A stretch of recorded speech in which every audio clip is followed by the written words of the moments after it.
საამშვიდობისა თქვენ უყურებთ ნამდვილ ისტორიებს, მე ვარ თეონა გეგელია. დღევანდელი ეპიზოდით მხოლოდ ვიწყებთ ლაპარაკს ბიზანტიის შესახებ, რომელსაც მომავალში აუცილებლად დავუბრუნდებით. დღეს ვილაპარაკებთ იმ სტერეოტიპებზე, მითებზე, რომლებიც ამ იმპერიის შესახებ არსებობს და შევეცდებით გავარკვიოთ რა არის აქედან სიმართლე და რა არა. მადლობა ყველას, ვინც გვიყურებს, აზიარებს და იწონებს ჩვენს ვიდეოებს, ჩვენს ძველ და ახალ გამომწერებს.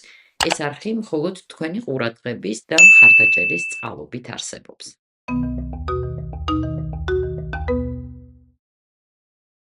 2013 წელს ცნობილმა იტალიურმა მოდის სახლმა დოლჩე და გაბანამ მილანში შემოდგომა ზამთრის ახალი კოლექცია წარადგინა ბიზანტიურ სტილში. კოსტუმები შექმნილი იყო სიცილიის და რავენას უძველესი ტაძრების შესანიშნავი ბიზანტიური მოზაიკების გავლენით და 10 თვის წერტილად გამოყენებული იყო ამ ტაძრების ოქროს მოზაიკა. ჩვენება შეფასდა როგორც სკანდალური, პროვოკაციული, კოლექციაში აი ამ რელიგიური მოტივების გამოყენებამ ბევრი აღაშფოთა, როგორც ეს ხშირად ხდება ხოლმე. რადგან რწმენის და მაღალი მოდის თემები ბევრისთვის შეუთავსებელი. მოკლედ გულგრილი არავინ დარჩა. კოლექცია ძალიან საინტერესო გამოვიდა სტილის თვალსაზრისით. მასში ასახული არა მხოლოდ ბიზანტიის სულისკვეთება, არამედ სიცილია, იტალიური ესთეტიკა და ამ ოქრომ ძვირფასმა ქვებმა, ხელით შეკერილმა დეტალებმა თითოეული კოსტუმი ნამდვილ სამუზეუმო ექსპონატად აქცია.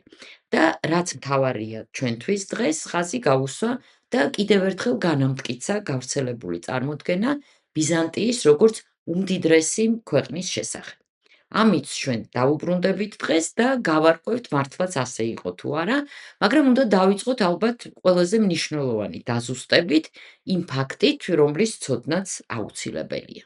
სიტყვა ბიზანტიის ხსენებისას ჩნდება ისეთი ასოციაციები, როგორებიცაა, როგორც უკვე ვთქვით, მდიდრული და ვერაგული. ბიზანტია ასოცირდება ერთდროულად სულიერებასთანაც და დესპოტიზმთან. მთავარი მითი კი ალბათ ის არის, რომ ქვეყანა თუ იმპერია, რომელსაც თანამედროვეები ბიზანტიას უწოდებენ, სინამდვილეში არ არსებობდა. არ უარსებიათ არც ბიზანტიელებს, როგორც რომელიმე სახელმწიფოს მცხოვრებლებს. ბიზანტიელებად ზოგჯერ მოიხსენიებდნენ კონსტანტინოპოლის მცხოვრებლებს ძველი ქალაქის ბიზანტიის სახელის გამო, რომელიც 330 წელს იმპერატორმა კონსტანტინემ ხელახლა დააარსა და დაარქვა კონსტანტინოპოლი. ამ ქალაქის მცხოვრებლებს ბიზანტიელებს უწოდებდნენ მხოლოდ ტექსტებში. ეს ტექსტები კი იწერებოდა ძველ ბერძნულ სტილიზებულ ლიტერატურულ ენაზე, რომელზეც უკვე აღარავინ ლაპარაკობდა. სხვა ბიზანტიელებს კი არავინ იცნობდა და ისინიც მხოლოდ აი ამ ტექსტებში არსებობდნენ. ტექსტებზე კი ხელი მიუწვდებოდა განათლებული ელიტის ვიწრო წრეს, რომელიც წერდა ამ არქაიზებულ ბერძნულ ენაზე და ესმოდა ეს ენა. დაწყებული მესამე-მეოთხე საუკუნეებიდან და თურქების მიერ კონსტანტინოპოლის დაპყრობის შემდეგ 1453 წელს აღმოსავლეთ რომის იმპერიის აღმნიშვნელი რამდენიმე დამკვიდრებული და ყველასთვის გასაგები ფრაზა და სიტყვები არსებობდა. ესენია რომეების, ანუ რომაელების სახელმწიფო, რომანია, რომაიდა. ამ იმპერიის მცხოვრებლები კი საკუთარ თავს რომეებს, რომაელებს უწოდებდნენ, საკუთარ მმართველ რომის იმპერატორს ვასილევს, ხოლო დედაქალაქს ახალ რომს. ასე უწოდებდნენ ჩვეულებრივ კონსტანტინეს მიერ დაარსებულ ქალაქს. მათში საიდან გაჩნდა სიტყვა ბიზანტია და მასთან ერთად წარმოდგენა ბიზანტიური იმპერიის როგორც სახელმწიფოს შესახებ, რომელიც წარმოიქმნა რომის იმპერიის დაცემის შემდეგ მის აღმოსავლეთ პროვინციებში. საქმე ის არის, რომ აღმოსავლეთ რომის იმპერიამ და ხშირად ასე უწოდებენ ბიზანტიას თანამედროვე ისტორიულ თხზულებებში, რაც გაცილებით ახლოსაა თავად ბიზანტიელების თვითაღქმასთან, მე-15 საუკუნეში სახელმწიფოებრიობასთან ერთად ფაქტობრივად ხმის უფლებაც დაკარგა, რომელიც მის საზღვრებს მიღმა ისმოდა. საკუთარი თავის აღწერის აღმოსავლეთ რომაული ტრადიცია მოექცა ოსმალეთის იმპერიის ბერძნულენოვანი მიწების ფარგლებში. მნიშვნელოვანი ახლა იყო მხოლოდ ის, რომ ბიზანტიის შესახებ ფიქრობდნენ და წერდნენ მხოლოდ დასავლეთ ევროპელი მეცნიერები. დასავლეთ ევროპულ ტრადიციაში კი სახელმწიფო ბიზანტია ფაქტობრივად შექმნა იერონიმ ვოლფმა, გერმანელმა ჰუმანისტმა და ისტორიკოსმა, რომელმაც 1567 წელს გამოსცა ბიზანტიის ისტორიის კორპუსი. აღმოსავლეთ იმპერიის ისტორიკოსთა თხზულებების მცირე ანთოლოგია ლათინური თარგმანით. სწორედ ამ წიგნის შემდეგ იწყება დასავლეთ ევროპულ სამეცნიერო ნაშრომებში ცნება ბიზანტიურის გამოყენება. ვოლფის ნაწარმოები საფუძვლად დაედო ბიზანტიელი ისტორიკოსების სხვა კრებულს, რომელსაც ასევე ერქვა ბიზანტიური ისტორიის კორპუსი, მაგრამ ბევრად მასშტაბური იყო ის საფრანგეთის მეფის ლუი მე-14-ის მხარდაჭერით 37 ტომად გამოიცა. და ბოლოს მეორე კორპუსის ვენეციური გამოცემა გამოიყენა მე-18 საუკუნის ინგლისელმა ისტორიკოსმა ედუარდ გიბონმა, როდესაც წერდა საკუთარ რომის იმპერიის დაცემის ისტორიას. არც ერთ სხვა წიგნს არ მოუხდენია ასეთი დიდი და იმავე დროს დამანგრეველი გავლენა ბიზანტიის თანამედროვე იერსახის შექმნასა და ბიზანტიის აღქმაზე ზოგადად, როგორც ამ წიგნმა მოახდინა. ასე დაკარგეს საკუთარი ისტორიული და კულტურული ტრადიციის მქონე რომეებმა არამხოლოდ ხმის უფლება, არამედ საკუთარი სახელწოდების ქონის უფლებაც. მაგრამ ეს ყველაფერი არ ნიშნავს იმას, რომ მე ხო შევეცდები ამ მითის დანგრევას ამ ეპიზოდში და არ გავაგრძელებ აღმოსავლეთ რომის იმპერიის ბიზანტიად მოხსენიებას. მითი ბიზანტიური დესპოტიზმის შესახებ არის ერთ-ერთი ყველაზე გავრცელებული ბიზანტიაზე არსებულ მითებში. ამ მითების უმრავლესობა მოდის განმანათლებლობის ეპოქიდან. ლუი მე-13-ის და ლუი მე-14-ის დროს საფრანგეთში არსებობდა მოდა ბიზანტიაზე. ამ მითების უმრავლესობაც ამ მოდის ფონზე გაჩნდა. ფრანგი მეფეები თავს თვლიდნენ ბიზანტიელი იმპერატორების ნამდვილ მემკვიდრეებად. ბიზანტიის სახელმწიფო მოწყობა კი მიაჩნდათ მისაბაძ მაგალითად, რომელსაც მათი აზრით ერთადერთი ხარვეზი ჰქონდა. და ეს იყო ის, რომ იქ ძალაუფლება მემკვიდრეობით არ გადადიოდა. ამის პასუხად ფრანგმა განმანათლებლებმა, რომლებიც ებრძოდნენ აბსოლუტიზმს, შექმნეს მწარე კარიკატურა ბიზანტიაზე და დასცინოდნენ ყველაფერს, რაც ფრანგ მეფეებს ასე მოსწონდათ. მათ ნაშრომებში ბიზანტია წარმოდგენილი იყო როგორც აბსოლუტური დესპოტიზმის მაგალითი, რომელსაც იოლად დაემსგავსებოდა ფრანგული მონარქია, საზოგადოების მხრიდან საკმარისი კონტროლი რომ არ ყოფილიყო. ფრანგმა ფილოსოფოსმა მონტესკიემ ამ იდეაზე მთელი სამეცნიერო თეორია ააგო. ამ თეორიის თანახმად, სახელმწიფო, რომელიც აღმოსავლეთში მდებარეობდა და ჰქონდა ზედმეტად დიდი ტერიტორია, განწირული იყო მართვის დესპოტური ფორმისთვის. მაშინ, როდესაც უფრო მცირე ზომის დასავლურ ქვეყნებს უნდა ევლოთ შეზღუდული მონარქიის გზით. ეხლა რა იყო სინამდვილე? განმანათლებლების მიერ შექმნილი სურათი ძალიან შორს იყო სიმართლისგან. ბიზანტიაში არსებობდა ძალიან დახვეწილი და კარგად გააზრებული შეკავების და წონასწორობის სისტემა, რომელიც არ აძლევდა იმპერიას საშუალებას გარდაქმნილიყო ავტორიტარულ სახელმწიფოდ. იმპერატორის ძალაუფლება ბიზანტიაში იყო ორბუნებოვანი. ერთი მხრივ ის ითვლებოდა უმაღლეს მოხელედ, რომლის ძალაუფლებაც დელეგირებული იყო ქვემოდან, ანუ ხალხისგან, და იმავე დროს ბიზანტიის იმპერატორი ითვლებოდა ღმერთისგან მირონცხებულად და მისი ძალაუფლება კურთხეული იყო ზემოდან უშუალოდ ქრისტეს მიერ. იმპერატორის ძალაუფლების ამ ორ წყაროს შორის წინააღმდეგობას ხსნიდნენ მისი ბუნების თავისებურებით. როგორც ღვთიური ძალაუფლების წარმომადგენელი, იმპერატორი იყო კანონზე მახვა, მაგრამ როგორც ადამიანი, რომელსაც ხალხი ანიჭებდა ამ ძალაუფლებაში მონაწილეობის უფლებას, საკუთარი ნება უნდა დაექვემდებარებინა კანონის ნებისთვის.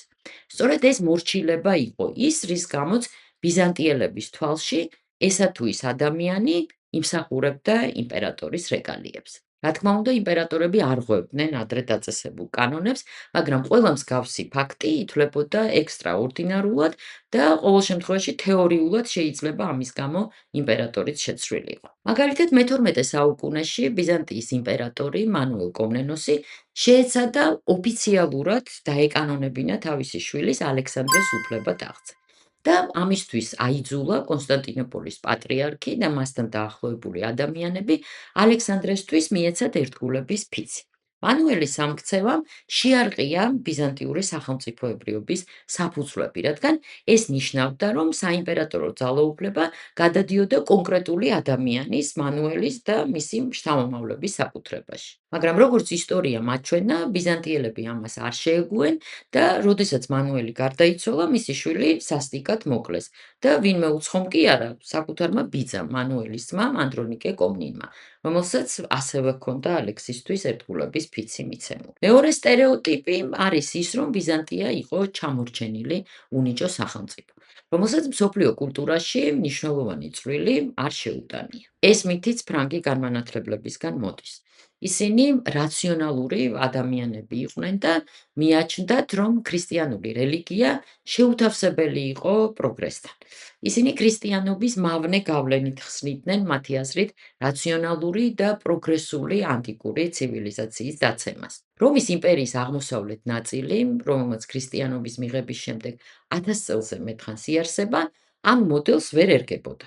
ამიტომ თავად აღმოსავლეთ ქრისტიანობა გამოცხადდა როგორც რაღაც არასრულფასოვანი და პრიმიტიული, რომის თითქოს ზღუდავდა იმპერიის განვითარებას მთელი თავისი არსებობის განმავლობაში, ხოლო ბიზანტიური აზრის მიღწევები ჩაითვალა უმნიშვნელოდ. სინამდვილეში ბიზანტიის იმპერიას ჰქონდა როგორც აქტიური ინტელექტუალური ძიების პერიოდები, ასევე უძრაობის პერიოდებიც. ტრადიციულად ითვლება, რომ ბიზანტიელმა ინტელექტუალებმა დიდ წარმატებებს მიაღწიეს უფრო პრაქტიკის მიმართულებით, ვიდრე თეორიის. ანუ იმ პოსტულატების განვითარებაში, რომლებიც მათ მიაჩნდათ უდავოდ და არა მათ განხილვაში. და მართლაც ბიზანტიელებს არ უყვარდათ უარის თქმა საკუთარ აქსიომებს. მაგალითად, ღვთისმეტყველებაში ისინი ეყრდნობოდნენ უფრო ადრე ქრისტიანული ეკლესიის მამებს, პლატონს და არისტოტელეს, მედიცინაში ჰიპოკრატეს და გალენოსს, ასტრონომიასა და ასტროლოგიაში პტოლემეს. მაგრამ ეს არ ნიშნავს იმას, რომ ბიზანტიელები ბრმად მისდევდნენ ძველების პოსტულატებს. ისინი ცდილობდნენ საკუთარი მეცნიერებების განახლებას, შეძლების დაგვარად დამატებების და შესწორებების შეტანას დიდი წინაპრების ნაშრომებში, მაგრამ ისე, რომ ეს სიტყვების დონეზე მაინც არ შეწინააღმდეგებოდა ამ ნაშრომების საფუძვლებს. მაშინაც კი, როდესაც ბიზანტიელები ახერხებდნენ რაღაც აბსოლუტურად ახლის თქმას თეორიულ სფეროში, ისინი ცდილობდნენ ეს აღმოჩენებიც კი მიეწერათ უძველესი ავტორიტეტებისთვის. ასე მაგალითად ცნობილია მე-5-მე-6 საუკუნეების ბიზანტიელი ღვთისმეტყველის შემთხვევა, რომელიც ხელს აწერდა როგორც დიონისი არიოპაგელი, წმინდა მოციქულის პავლეს მოსწავლე. ფსევდო დიონისემ რევოლუცია მოაწყო ღვთისმეტყველებაში. აღმოაჩინა რა ღმერთზე ლაპარაკის ახალი მეთოდი, რომელიც უცნობი იყო როგორც ანტიკური, ასევე ადრე ქრისტიანული მოაზროვნეებისთვის. თუკი ტრადიციული ღვთისმეტყველება ღმერთზე ლაპარაკობდა მტკიცებითი ფორმით, აღწერდა რა მას თუ რას წარმოადგენდა ის, რომ ღმერთია სიყვარული, სიკეთე, სინათლე და ასე შემდეგ, ფსევდო დიონისემ დაიწყო ღმერთზე ლაპარაკი საპირისპირო ფორმით. ანუ ამბობდა იმას, რაც ღმერთი არ არის. ღმერთი არ არის სინათლე და არც სიბნელე, არც სიდიდე და არც სიმცირე, არც თანასწორობა ან უთანასწორობა. რა შეიძლება იყოს ღვთიურ სინათლეზე მაღლა, კითხულობდა ფსევდო დიონისე და თავად პასუხობდა, რომ ღვთიურ სინათლეზე მაღლა შეიძლება იყოს მხოლოდ ღვთიური სიბნელე. ასე შეიქმნა ახალი მიმართულება ღვთისმეტყველებაში აპოფატიკა. ბიზანტიელებს მიღწევები ჰქონდათ უფრო პრაქტიკულ დონეზეც, მე-5-მე-6 საუკუნეების ბიზანტიელმა პოეტმა და ჰიმნოგრაფმა რომანოს მელოდოსმა ბიზანტიურ პოეზიაში შეიტანა სილაბური ლექსწყობა, თანამედროვე სილაბურ-ტონური ლექსწყობის პირველსახე, რომელიც განსხვავებით კლასიკური მეტრული ლექსწყობისგან შეიძლება აღქმულიყო არა მხოლოდ კითხვისას, არამედ მოსმენის დროსაც. კიდევ ერთი მაგალითი არის მედიცინიდან. მე-10 საუკუნეში იმპერატორ კონსტანტინე მეშვიდის დროს ბიზანტიელ ექიმებს მოუწიათ ოპერაციის გაკეთება სიამის ტყუპების განსაცალკევებლად, რადგან ერთ-ერთი ტყუპი მოულოდნელად გარდაიცვალა. ოპერაცია წარმატებით არ დასრულდა, გადარჩენილმა ტყუპისცალმა მხოლოდ 3 დღეს იცოცხლა, მაგრამ მიუხედავად ამისა, თავად ის ფაქტი, რომ ეს ოპერაცია ჩატარდა, მედიცინის ისტორიისთვის არის ძალიან მნიშვნელოვანი. არსებობს სხვა მაგალითებიც. მე-14 საუკუნეში ბიზანტიელმა მეცნიერმა, მწერალმა ნიკიფორე გრიგორმა შეიმუშავა კალენდრის რეფორმა, რომელმაც 2 საუკუნით დაასწრო პაპის გრიგოლ მე-13-ის რეფორმას. და ასეთი მაგალითები საკმაოდ ბევრია. ამიტომ იმის თქმა, რომ ბიზანტიელები უნიჭო და ჩამორჩენილი ხალხი იყო, უბრალოდ არასწორია. კიდევ ერთი სტერეოტიპი ეხება ბიზანტიელების სიმდიდრეს და ფუფუნების სიყვარულს. ეს ძალიან გავრცელებული მოსაზრებაა და დასაწყისში ჩვენ მიერ ნახსენები დოლჩე და გაბანას კოლექცია ამ წარმოდგენის გავლენით შეიქმნა. ლიტერატურაში ხშირად გვხვდება, რომ ბიზანტიელები ბანაობდნენ, ესეთ ჩაძირულები იყვნენ ამ ფუფუნებაში. ეს წარმოდგენაც განმანათლებლობის ეპოქიდან მოდის, მაგრამ საქმე ის არის, რომ ფუფუნების ჩვენეული აღქმა აბსოლუტურად განსხვავდება ბიზანტიურისგან. ჩვენ ფუფუნებაში ვგულისხმობთ საგნებს, რომლებიც თავისთავად ძვირფასიან. ბიზანტიელების დამოკიდებულება ძვირფასი საგნების მიმართ კი გაცილებით სერიოზული იყო, რადგან თითოეულს თავისი სიმბოლური მნიშვნელობა ჰქონდა. იისფერი ტანსაცმელი იმპერატორის ძალაუფლების სიმბოლო იყო. ოქრო იყო ძვირფასეულობაც და იმავე დროს სინათლე და მარადისობა.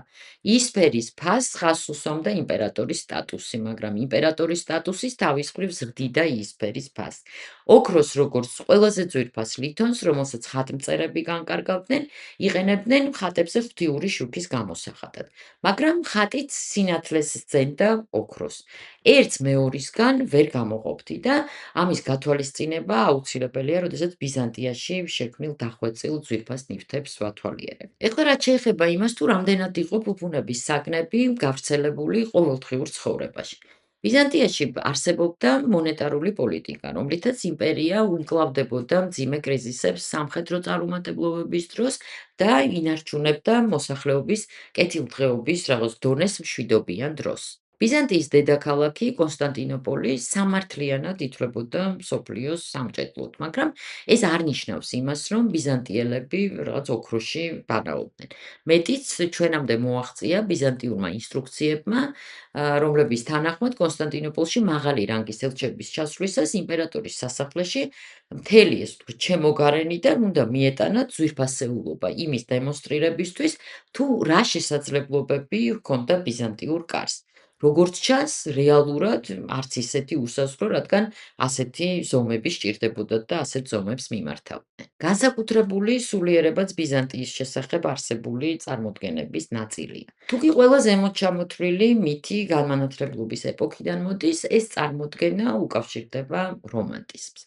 რომანტიკოსები აღმოსავლეთში, რომლის განუყოფელ ნაწილადაც ითვლებოდა ბიზანტია, ეძებდნენ იმ სულიერ გამოცდილებას, რომელსაც დასავლეთ ევროპაში ვერ პოულობდნენ. ეს წარმოდგენა მემკვიდრეობით გადაეცა მოდერნის ეპოქასაც. მაგალითად, გერმანელი პოეტი და მისტიკოსი ჰუგო ბალი ცდილობდა ევროპული ვიზიონერობის და აღმოსავლეთ ქრისტიანობის სულიერი გამოცდილების შერწყმას.